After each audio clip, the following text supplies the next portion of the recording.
Hey everyone, this is Matty Ice, and I'm gonna start off with a run of co-op Degrees of Separation any percent on PC. Sitting here with me as the current player is Muffins. Hi. So we're doing a pretty standard platforming game type intro, but we're going to be switching between the two characters. This is the only part of the game where only one of us will be playing at a time. It's actually really neat because they built the tutorial this way so you don't get overwhelmed with all the information. So until we enter the castle, it's all tutorial, learning new things. You'll notice me jumping a lot here. It's not actually faster or slower. I just find it amusing that the pillars are spaced such that you land behind them every time you jump. So one unique thing here between one person and co-op is that you can actually move during the transitions. So we do a lot of blind platforming for the second or two before the transition happens. This lets us just save a couple of seconds here and there, and it gets really complicated sometimes. Yeah. So you're going to start noticing some of the game mechanics. So the girl wearing the red dress here is Ember. She's able to walk underwater. The male character wearing the blue clothes is Rhyme. He freezes water. It's a fairly standard kind of gimmick, but it's put to pretty good use in a lot of places in this game. They also kind of, as we'll find out, really affect each other's environment sometimes that make for interesting interactions. Yeah. The one thing about jumping, it is actually faster to jump up and down hills, but on flat it really doesn't matter. So you'll see us tend to jump up and down long sections of sloped ground. Here's one of Rhyme's really cool mechanics is he can turn the logs and the barrels into snowballs. And Ember's fun mechanic that's unique to her is these vents. So she can just fly on them, basically, bounce around. And gives her a little bit extra boost in places. Yet she knew she could use these to her advantage.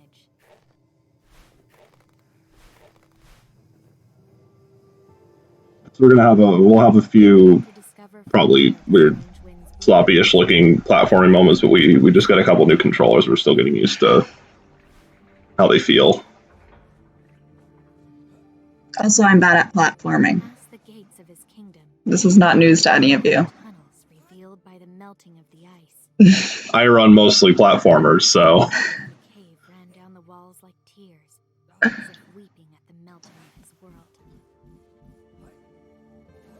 Yeah, the other thing, one other just basic mechanic about movement in this game is there's two different brands of climbing animations, depending on how high you are up the ledge when you grab it, similar to a lot of other games.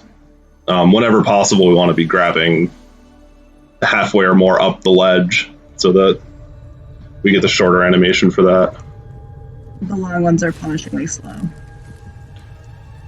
They're not avoidable in a lot of places, but where they are, it's best to not have them happen.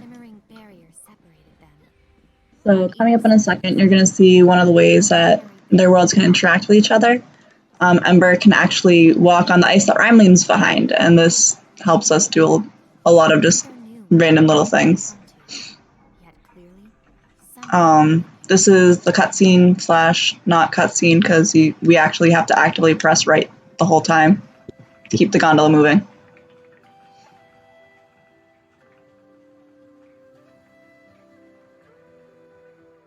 But yeah, there's a lot of really good narration in this game. A lot of good music. Yeah, the ambience in this game is really good, and it's a really pretty peaceful, happy game to play. There's not a lot of conflict or anything like that going on, so it's just kind of a feel-good game. Here's another mechanic is that we can raise and lower the lanterns. Kira just made a good job of explaining it, but that's another good base mechanic that pops up. This is the main glitch that we use. We don't even know if it's a glitch. I'm pretty sure it's not intended. Yeah, this is a co-op only strat. Yeah. So for how we got up here is we could boost each other by jumping off the other person's world. This only really works on against walls. It is possible to get these kind of boosts without having a wall to set up against, but we don't really understand how to do it consistently. Here's another interaction that happens. Ember can melt Rhyme snowballs. We don't need it here because Rhyme can just jump on Ember's head and we're fine. Yeah, and you'll notice at random points we may jump over and kind of flip which order we're in, and that's just to help optimize. Adjusting for lanterns and other environmental things. Yeah. Sometimes you'll notice we just might be waiting around doing nothing. It's usually just a standard, this is our waypoint. No matter whether touched by cold or warmth, they noticed the ore held its color.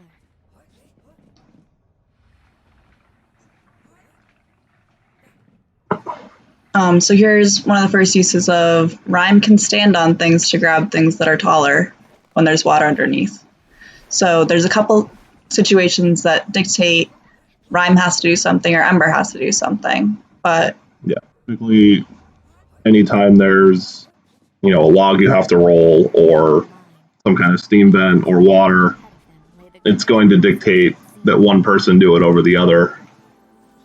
But some puzzles are fully flippable. And that's the last. Well, there's another tiny bit of the tutorial that's about to show up, but that's the majority of the movement tutorial. So now we're heading into the overworld level because based on the beginning of this game, you would totally expect this to be a collectathon. In the game's defense, it's basically so you don't miss any of the puzzles if you're trying to do all of them. So, because some of them are kind of hard to find. Mm-hmm. But each level does have a requirement of a number of scarfs that you need to pick up in order to enter it. They're not oppressively large requirements for somebody playing casually, but it is something to route around in a speed run. And you'll notice that we will strategically skip certain things that might take a long time or that we're very inconsistent with or whatnot. So you'll notice any of the ones that have water underneath, that you have to walk underneath it, Ember will have to do those ones. But Rhyme here does a really important job of making sure that the vents aren't pushing Ember around when she needs to get around them.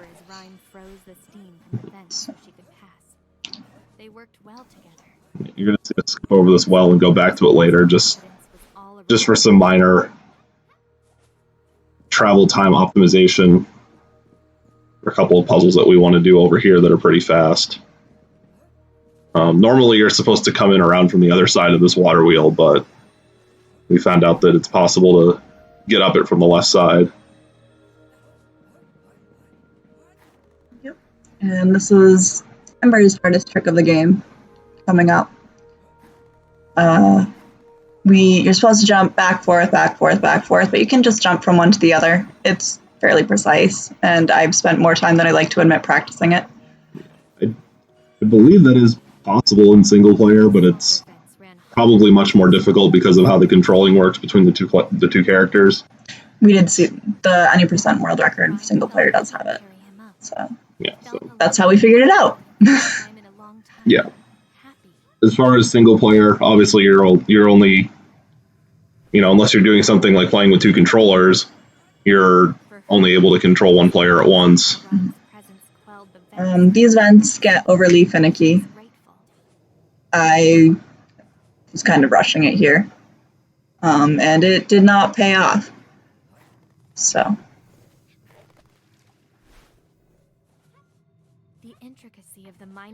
But yeah, as far as, a single player game would go for this, you have a mechanic where you can call your partner to come towards you. It requires your right bumper, which is what was not working on my controller, so that's why we got new ones. Because Because it's very important for the co-op speedrun because you can still ping people. Yes. It does nothing except for say hi. And make a noise. Yes. But it's very important. And here's another small minor glitch here is that you can actually jump a little bit after the edge of a platform, and it allows you to make some platforming optimizations, and in this case, actually get around this ledge. It took me a while to get it because I'm still kind of getting used to the new controller we got. Normally there's a barrel that you have to roll over from the other side of everywhere. That takes forever. So Rhyme can actually float on the vents as well. So he can jump around places if done correctly.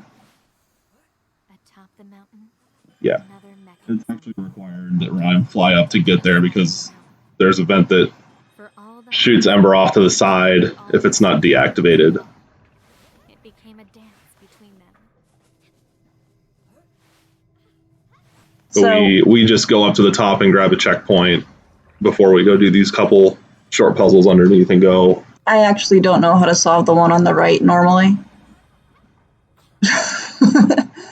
We saw a video where someone did that and we're like, that seems like the right thing to do. But we don't know if it's intended. So this is the fast travel mechanic in the game. You can bounce from checkpoint to checkpoint as a butterfly.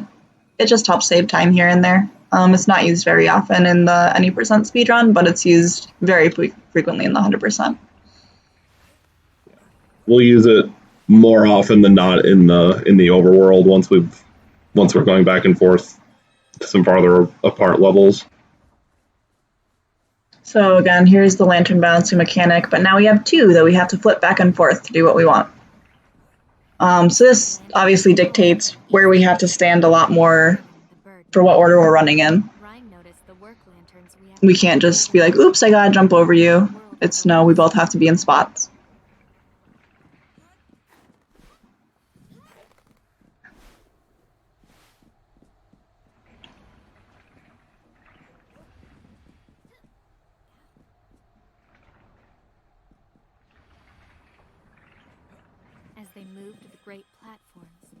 That one's probably easier in any % because you can just call a person to follow you exactly. Yeah, maybe. So yeah, you'll notice a lot of things that we did weren't perfectly fluid in this run. It was actually one of the first runs we did this week. And with the new controllers. Happened to be a good run that we were able to have a recording of and do some commentary for. But yeah, here's us demonstrating calling. It was very important. They felt like they could do anything together. And as you would expect, objects can't go through frozen water. As long as any part of the object is still on frozen water, it will not fall. So even if the smallest bit is still frozen, it's okay. So this explains... Yeah, we had a little bit of a problem with the ice here. We don't know what happened there. Here explains here how they can walk across the ice. That's the first time you're really supposed to do it. Yeah. There's no other way for you to get that scarf without... Yeah. And then you'll notice that we skip a couple of off to the side one-shot puzzles that take a long time to get down into and back out of. So here's where we do something odd, and it gets odder by accident. Yep. That's not intended. Unfortunately, this trick only works if Rhyme goes to the top because of the water. Okay. But we're skipping most of this puzzle by doing some chained boosting. That's able to be done because it's squeezed between two sides. I mess up here, but we got really lucky, so it works out. And then we're gonna do another boost here. Normally, Rhyme is supposed to go in the center area, but we can boost Ember in there. So it's less finicky, and it takes less time if the boost works properly. Because Ember being in specific places activates the vents, so it's bouncing back and forth if you normally do it, but in that one, she can just run up, use the vent, fine, it's no problem. Mm-hmm. So we have to go towards this end of the level and pull a couple ropes. You'll hear a weird noise, it's okay, don't worry about it. Yeah, nothing weird. Nothing weird, but the noise is the trigger that makes it so that we can just quit the level out and go back to the castle. So you'll notice sometimes during the menus weird things happening. It's co-op menuing. We can both controllers can move the menu, and I forgot that time. But yeah, we can't get through that gate unless we hear the noise. Trigger that noise at the end of the level. So this is the overworld stuff. Each level has, as the first level did, has a scarf requirement. And when you run past it, the notches above it light up. So this is a very good check for us to make sure we didn't miss anything. Yeah. And that one specifically seems like it's very final, might be the last level. And then we're going to come into the second level here, which is the forest. It's very strange because a lot of games tend to use a forest as one of their first levels and not, like the second one. But so what this game does, and it's part of why it's so much fun, is every level other than Fields of Promise, which is the first level, has a unique mechanic. And in this one, you make light bridges with each other. Yeah, so in this case, the mechanic is we're going to take the division between Embers and Rhyme's world and make it semi-permanent. So that allows, us to walk up top, hit our heads on trees. Yeah, have to go back and got a little mixed up on this. We made the line a little bit off from what we usually do. But we do want to have it on a slant because then I can just move a slight bit faster. It's just a tiny optimization that we sometimes get overly greedy with. Because the faster I get through, the faster we can move the bar, which means he can start moving because he's stuck. Yeah, this particular world is mostly chock full of stand exactly here and here and make a line. There's a little bit of leeway depending on which exact puzzle we're doing. We have managed to find a bunch of shortcuts. So for this one, you're supposed to make 2 lines. We just make 1. Yeah, you're supposed to go left and then right. So the notch is on the side of the tree. So you're supposed to basically do it like this one. That's teaching you the basic climbing mechanic on the first one, and then you get shown on this one. Yeah, we made a minor mistake here. We thought the line would be high enough, but it wasn't quite. Either that or my platforming's poor. I'll take either option.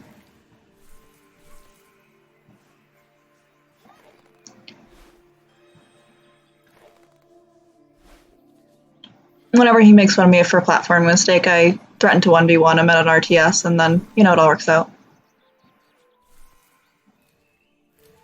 So this is another one where we're doing a little bit of a skip. Instead of 2 lines, we just have the 1. It's rather finicky, but... Yeah, the hitbox on the upper branch is a lot bigger than the sprite indicates. So we tend to hit our heads on it once in a while.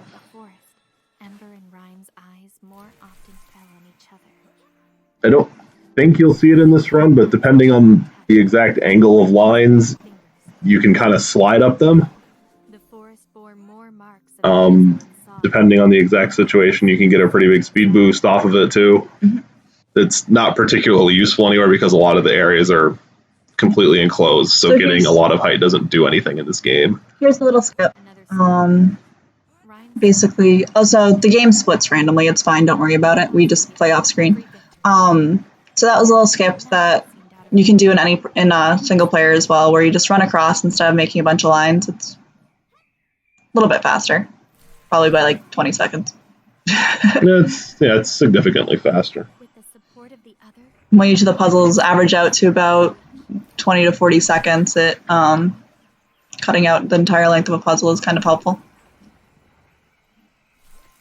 We don't really think we're doing this puzzle the intended way, but it does work. We don't know if we're doing a lot of things the intended way, so you can still have fun with your casual playthroughs. Yep. This is the least precise line that exists in the game, because all I have to do is fall into the water.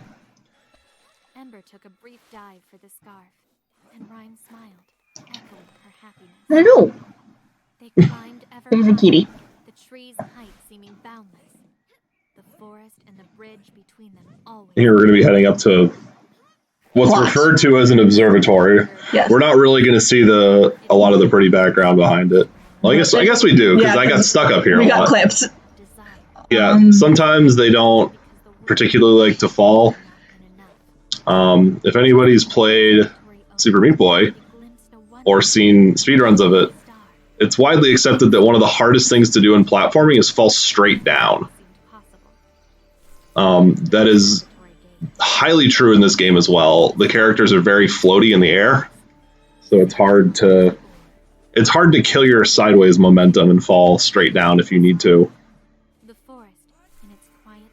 So this is just a more standard lines. I'm pretty sure we're doing this in contended for once. Yeah, this is. It's very straightforward.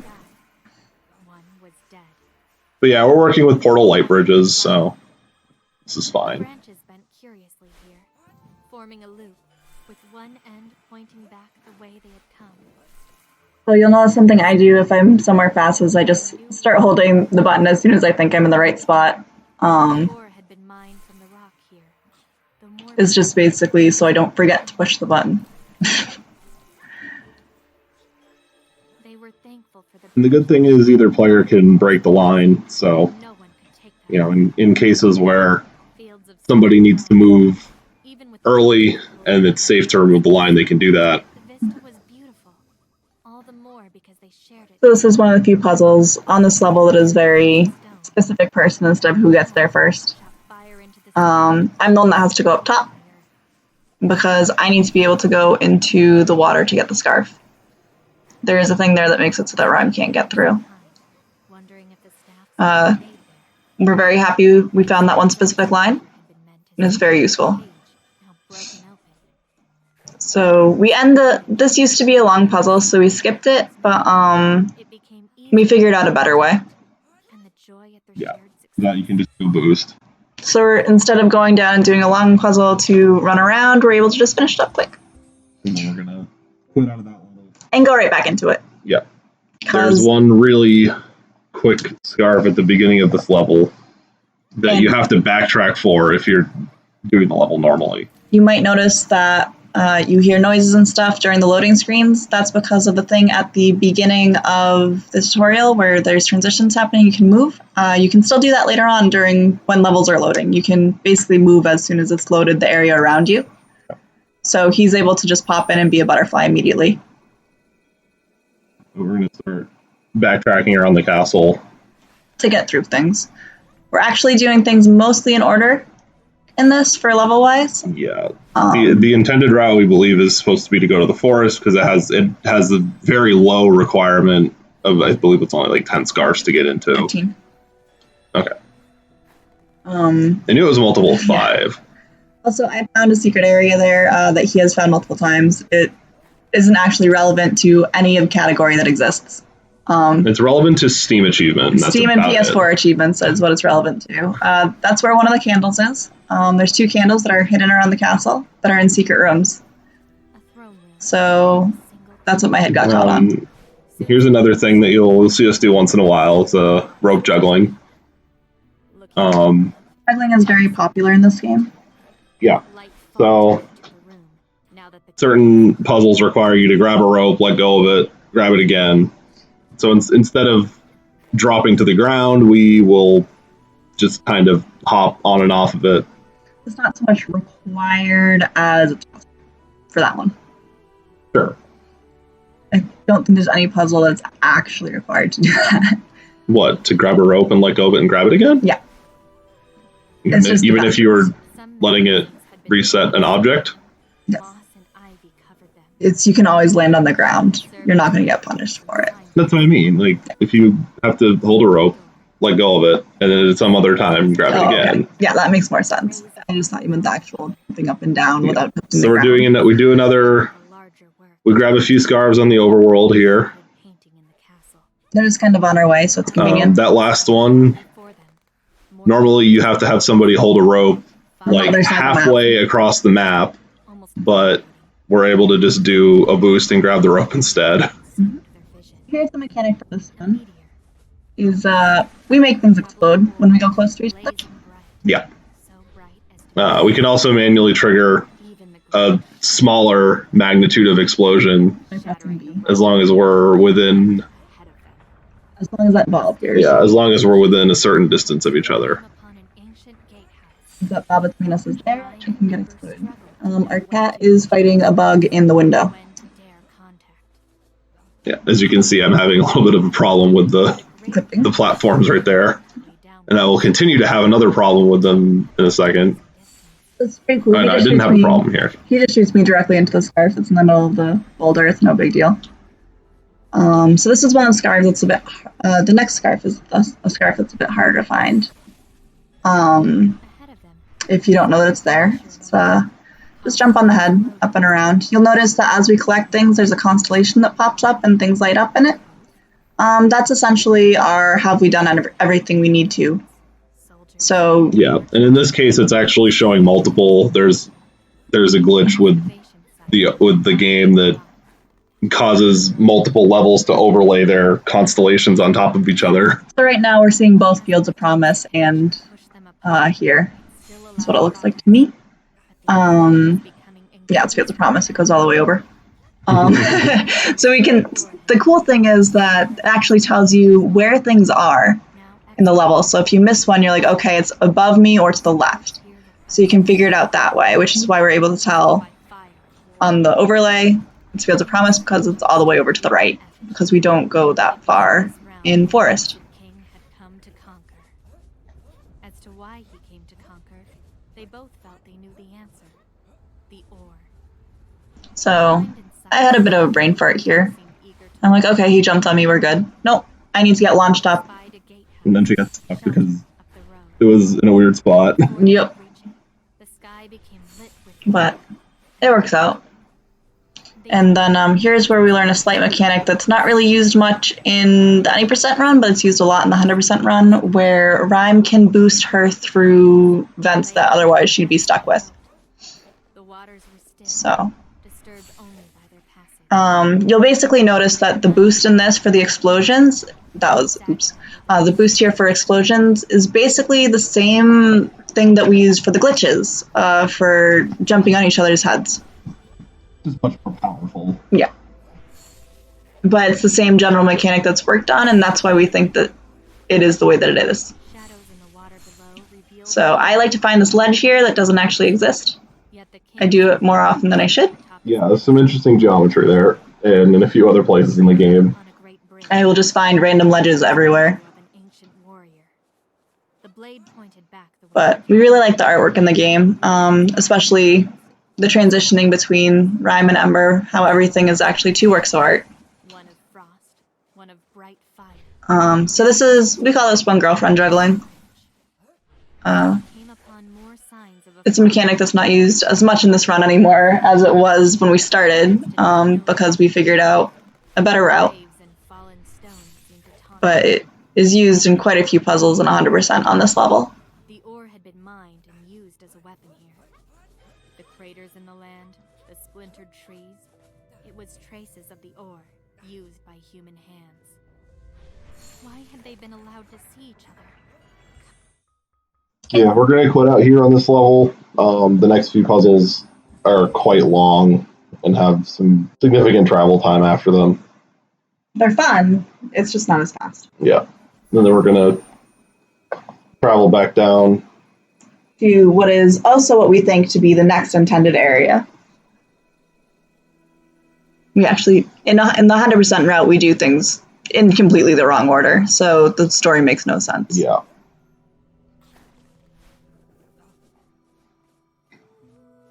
We come to this area much earlier, just to get it out of the way, because we haven't, with collecting everything in the first few levels, we have enough to open it up. We don't quite have enough. We do, it's just not faster. Okay. Yeah. I'm the numbers person on this, oddly enough. Something was just beyond view. On the horizon, they caught sight of a sorcerer's tower, one of many ruins. Yeah, in this world, we come to the crux of all arguments in all relationships. There's two of us. Who gets the sweater? There's one sweatshirt. What do we do?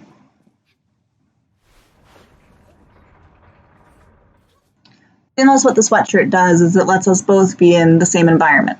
That doesn't mean we can interact with each other. It just means that, I can walk on water, he can fly on vents, and we don't need to be near each other. more importantly, it lets Rhyme go in water. Yes. And for some reason, you know, when Rhyme wants to go into the summer, he puts a sweatshirt on. We don't worry about it. Was the mechanism a water gate? An aqueduct, perhaps? Granted, technically it's a cloak, but Which is slightly cooler. Really.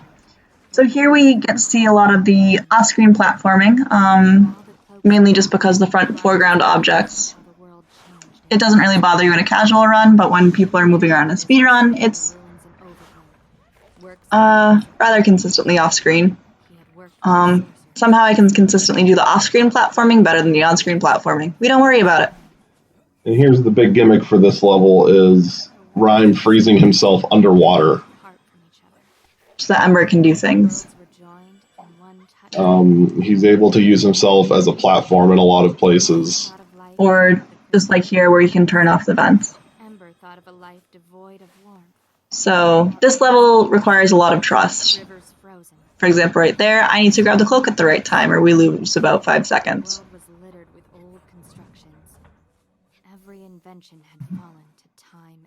I apologize if there's a loud crash soon. Our cat is hunting a bug. But it spoke of the ore's tremendous power. The sulfur vents turned the marsh waters unpleasantly hot, and Rhyme found the He's not going there. She's good. It made him feel as if he were melting. Okay, so this one just basically combines a bunch of the mechanics. We haven't really talked about the pull mechanics, but there's a bunch of places where you pull a rope and things happen. Things go up or down. It's definitely used more in this level, I feel like. There's a pretty good number of pulley mechanics. Here we're using a short skip where we take advantage of the platform moving down to make it jump around the outside. Basically, this lets us save a cycle or two. Yeah, we're actually supposed to do this differently, but I forgot the new way we were doing it in the middle of doing it. So we only save 2 cycles instead of 3. So I'll save. Together, they began to adjust to the temperature changes. Its lows, its heights. Update on the cat front. She has now sat down, so we're good. Mighty bellows had been shaped beneath the mountain. They wondered what other structures lay beneath. So the big joke here is, yes, I actually cannot leave that area unless he puts the cloak on at any point in time, so I'm completely trapped. Mm-hmm. That meant a furnace must be fed. I also get a headache here. But I did position myself right to just grab the scarf instead of having to climb the rope. We get a minor skip here. It's possible to put Rhyme in a spot where Ember doesn't have to jump twice. Freeze on or land on top of the ice. She can just jump from Rhyme up to the platform. He worked quickly. Every moment he was buried in the ice was too much for him. I told you, make a noise. What happened to the sorcerer's fire, then flood? So yeah, so this is the standard thing that has to happen with a lot of places where he's frozen is that you have to jump up, freeze the ice, and then jump up from there. So when you position yourself right, it saves, a good couple seconds just because the climbing animation is so slow. Ember and Rhyme had seen what had befallen the kingdom, the castle, and wondered if perhaps... So what I did there is I froze at the wrong time, so my toes got stuck, so I had to jump so I couldn't keep running. It's rather finicky with that, but it's okay.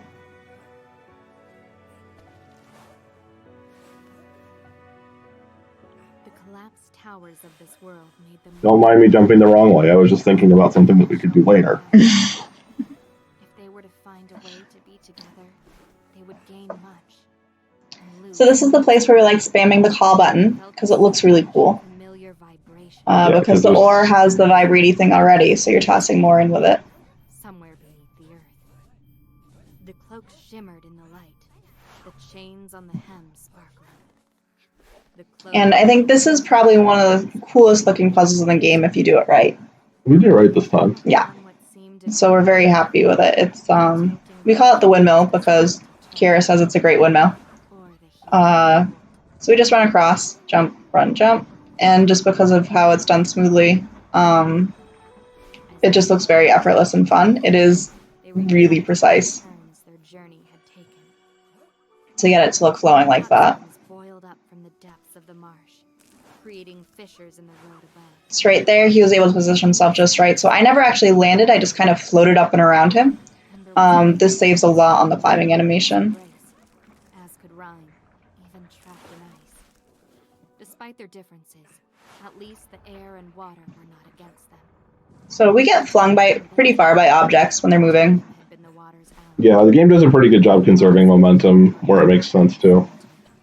The water now So if you jump off of an object that's moving sideways, you get a, they marveled at the work these creatures must have required. appropriately significant speed boost. Why the kingdom of the sorcerers and the absent king had So he basically just adds an extra platform there for something they wouldn't be able to reach otherwise. heat from the vent As you can see, when I'm trying to leave, I don't quite reach the other vent.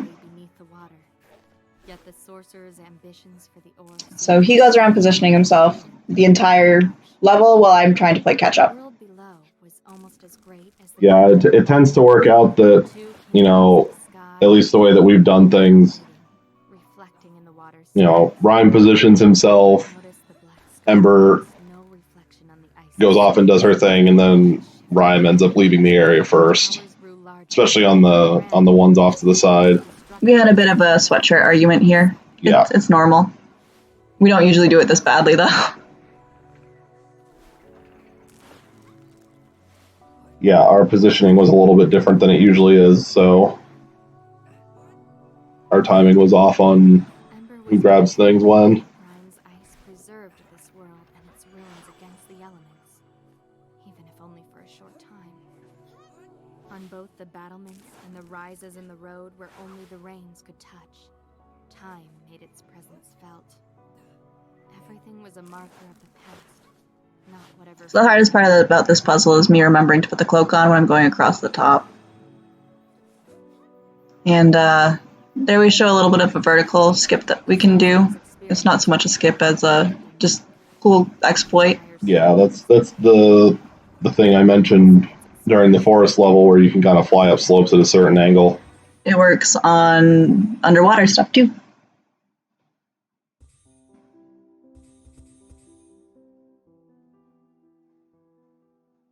So you'll notice the splits are funky on this. It's because this is our first time doing a new route. We change the route more often than I would like, but it works out well.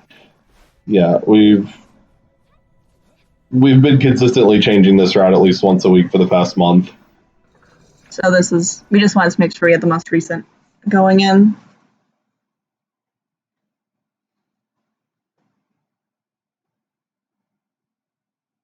They came to a strange chamber. The ore was being bled into crystal vials, meant for two. Perhaps the king had thought to use the ore to bring them together. Perhaps they had been of two worlds as well. Okay, here's the romantic part of the game, where they find a way to remove the barrier between their worlds. And as in all things, you can move during this cutscene, so it gets weird. The barrier between them dissipated. So we're just spamming buttons that whole time, and once we can start moving, we start moving, and things happen. Variations of not just the It's all good. So the mechanic in this level is Boosting. we can actually boost at last. each other. Yeah, so we can't use since we don't have separate environments anymore, we can't actually jump off of each other's heads anymore. You'll notice we can actually run through each other. So we haven't found any fun ways to break this yet. Everything's And you'll notice that our jumping power is throttled quite a bit in this level. Even if we throw each other, we aren't jumping. I don't think we're jumping at quite as high as we used to be able to jump on our own. the absent king's tomb. So it gets rough. Darkness here. It might be almost the same, but it's Distant star, or from another world. there's obviously a lot less control when you have to start No ore here, only a shadow of minds. Mhm. standing next to your partner instead of just wherever you want. I do have a complaint with writing on this level. Only a lone ore cart remains. They talk about how all the scarves are missing except for two, the scarves they were wearing, but those scarves are also missing. And additionally, Ember's scarf is a belt and Rhyme's scarf is a cape, so they aren't actually scarves. Drifted over the land like mist. It's okay. This has caused me some small existential crisis lately. This world was not simply crushed together. There's a cool strat here where you can get on top of the wheel. And he just rides it all the way down running. It's really inconsistent and saves about half a second. But it loses no time to try for it, so. Unless for some reason I end up on the wrong side of the wheel. That's always weird. Ember's world. Doesn't usually happen that way, though. Cut into this world.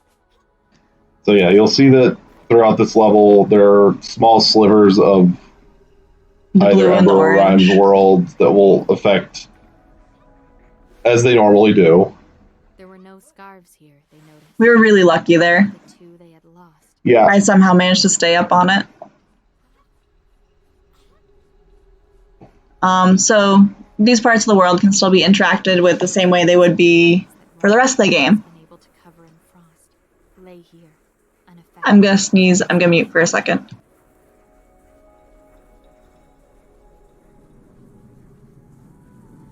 Okay. Everyone's ears are intact.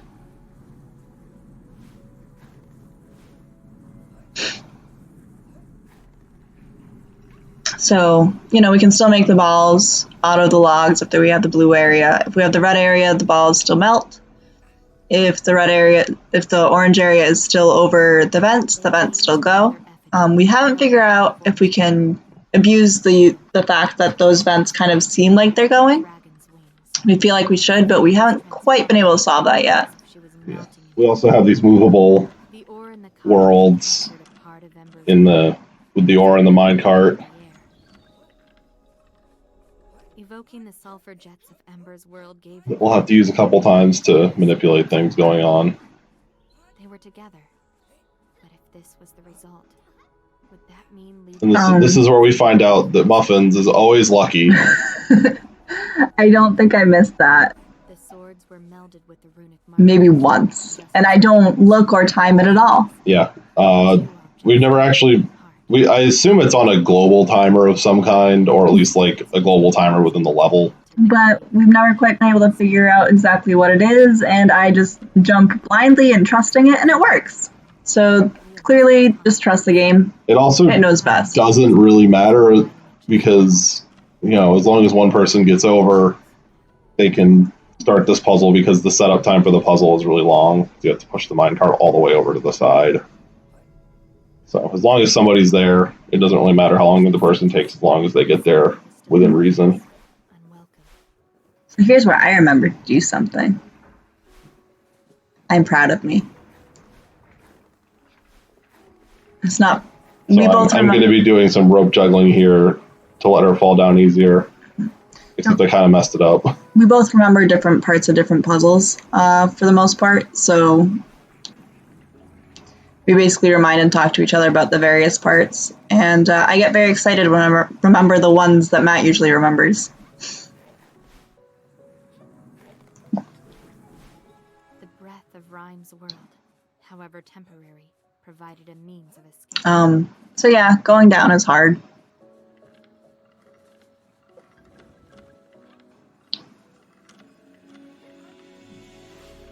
Ember always wants to grab the ropes or grab the ledge or walk on the things. It's complicated. Relief filled them. Then they turned away, embarrassed. Yeah, here's the big frozen portion of the world going on here. The water looked trapped. We're going to have a minecart with Ember's world trapped inside the ice. The ore cart beneath glowed with ore, flush with the energy of Ember's world, but it could not express itself. So basically it just has to get pushed across. And then Rhyme's going to have another crisis of trying to go down underneath a ledge.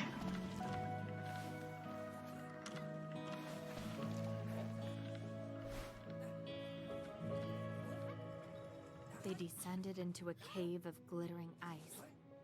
Rhyme recalled his home. He had missed its beauty, but it was almost colder than he remembered. Too cold. Now we're going to get into the part of the game that has cycles. This is the only part of the game that has cycles because... Disagree. My tutorial has cycles. That's true, it does. I just hit them really well on this run. I guess the expanding ice part is a cycle too. Yeah. It was new to her. Perhaps But this is cycles that we have to cooperate on. Yeah, he was very nice and waiting for me there so that the world didn't split. Because it doesn't matter if he goes ahead, because he needs me anyway. Flames and finally reached the top, where more great mechanisms awaited.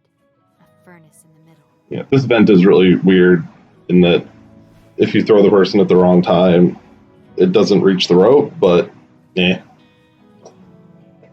And we're going to be doing a moderately difficult rope juggle here in order to optimize. What you're supposed to do is jump over onto the vent on the left instead of rope juggling, and then go back and forth that way. But this is slightly faster. We've also had problems with getting back to the rope because certain parts of the rope don't really have Exist. a hitbox the way that they should. This is my nemesis.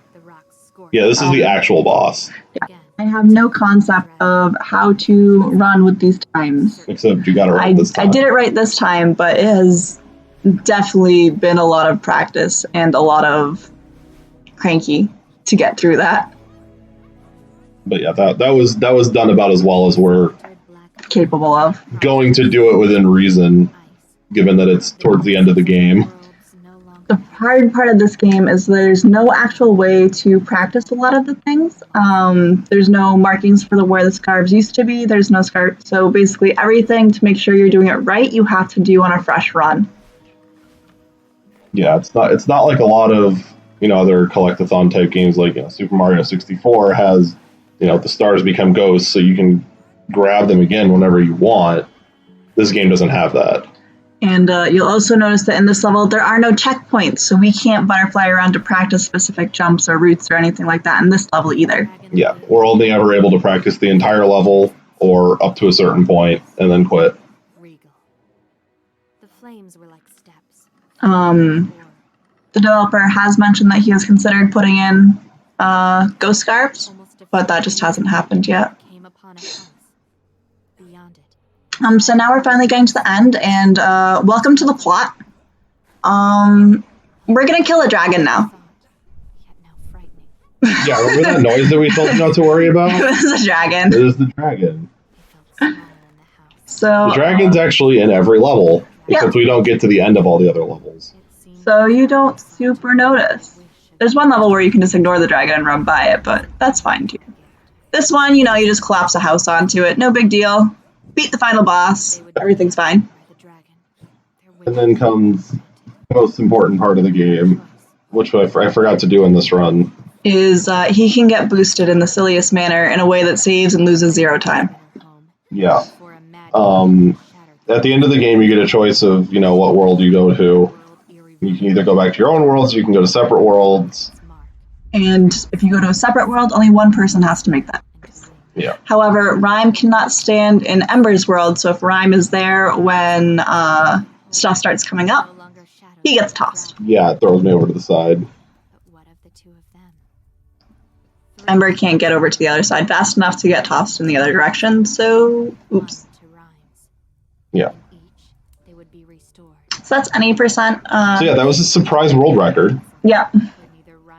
So we were not expecting it, since that was our first run of the week.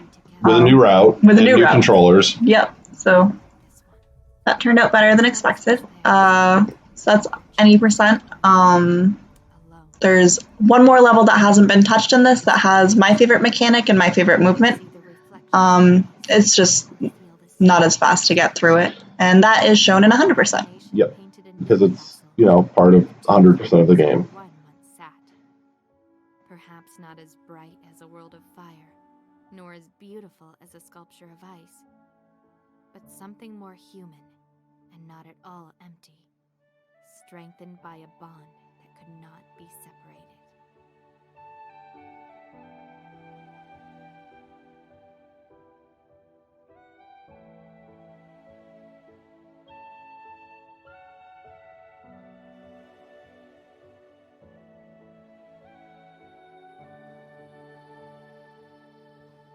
I like that they have voice actors. Well, they have like I know they have like little jumping noises. It's great. And the calling. Yeah. Okay. Bye.